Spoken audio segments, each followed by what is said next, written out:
Hello everyone. इससे पहले वाले लेक्चर में हमने पढ़ा था रूट्स के बारे में, जैसे कि चैप्टर नंबर 5 हमारा चल रहा है मॉर्फोलॉजी ऑफ फ्लावरिंग प्लांट। इस चैप्टर के अंदर हमने रूट पढ़ लिया था। आज हम जो पढ़ेंगे वो स्टेम के बारे में पढ़ेंगे। आज देखेंगे कि स्टेम क्या होती है। ठीक है, तो स्टेम के बारे में बता दिया जाए तो स्टेम एक ऐसी चीज है जो कि असेंडिंग ऑर्डर में ग्रो करती है अपवर्ड। अपवर्ड मतलब कि अर्थ से ऊपर की तरफ ग्रो करती हुई दिखाई देती है असेंडिंग ऑर्डर में, यानी नीचे से ऊपर की तरफ, तो उसको हम बोलते हैं स्टेम। स्टेम का जरा सा काम होता है, फंक्शन होता है स्टेम का, किसी भी चीज को क्या करना, जैसे कि बियर करना, उठाना। किस किस को?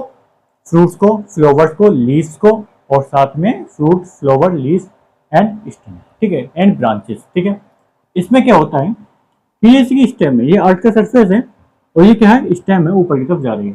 तो इसके पास हमें लीव्स देखने को मिलती है, फ्रूट देखने को मिलते हैं, फ्लावर देखने को मिलता है। ठीक है, और ये सारी चीजें हमें इसके अंदर देखने को मिलती हैं।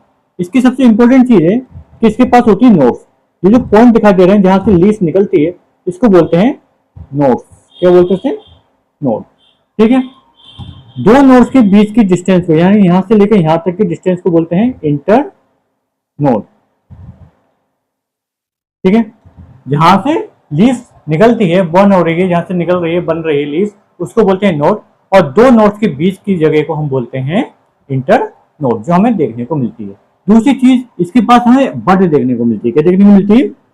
बड। बड दो तरीके से हो सकती है। एक तो ये एक्सिलरी हो सकती है, यानी कहीं भी एक्सिस पे हमें बड दिखाई दे सकती है इस तरीके से, और कहीं पर क्या हो सकती है, एक तो एक्सिलरी हो सकती है और दूसरा हो सकती है आपकी टर्मिनल।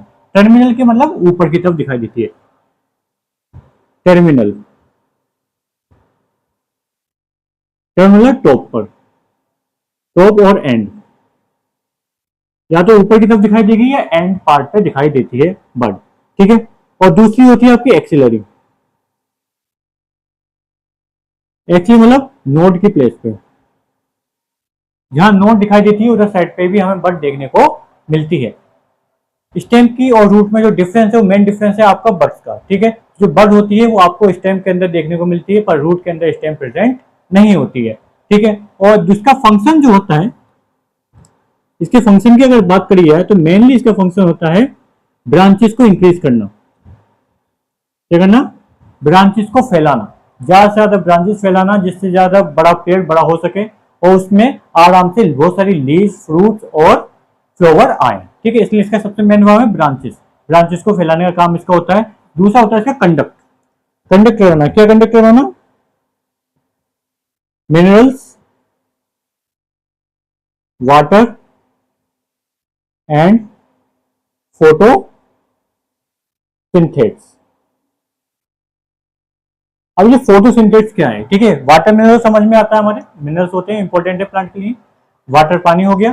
फोटोसिंथेसिस क्या है? फोटोसिंथेसिस वो चीज होती है जो कि प्लांट बनाता है थ्रू फोटोसिंथेसिस। फोटोसिंथेसिस से बनने वाला जो फ्रूट होता है, फल होता है, उसको फोटोसिंथेट बोले जाते हैं। उसको भी कंडक्ट कराने का काम किसको होता है? ब्रांचेस का काम होता है। ब्रांचेस ही उसको, यानी कि स्टेम की मदद से, स्टेम से ब्रांचेस निकलेंगे और ब्रांचेस पे क्या होगा, ब्रांचेस से हमारा ट्रांसफर होगा, एक कंडक्शन होगा किसका? मिनरल्स, वाटर और फोटोसिंथेसिस का कंडक्शन होता है। इसका ये मेन फंक्शन है, ज्यादातर सभी में देखा है। लेकिन किसी स्टेम के अंदर हमें अलग फंक्शन देखने को मिलता है, डिफरेंट फंक्शंस। कौन कौन से फंक्शन? पहला है आपका स्टोरेज ऑफ फूड। स्टेम कभी कभी फंक्शन करती है स्टोरेज फूड, फूड को स्टोर करने का भी काम करती है। कभी स्टेम प्रोटेक्शन का काम करती है। प्रोटेक्शन का मतलब ये किसमें बदल जाएगी, ये कभी कांटों की तरह दिखाई देती है, कांटों में बदल जाती है, जिसका फंक्शन होता है प्रोटेक्शन का। ठीक है, नेक्स्ट बात करें, स्टोरेज ऑफ फूड हो गया, प्रोटेक्शन हो गया, ये इसके अलग अलग फंक्शन है जो देखे जाते हैं, ये इंपॉर्टेंट है। अब हो गई इसके बाद स्टेम की। अब नेक्स्ट बात करेंगे हम इसकी, वो बात होगी आपकी लिस्ट की। लिस्ट का थोड़ा बड़ा है तो लिस्ट को भी समझना जरूरी है।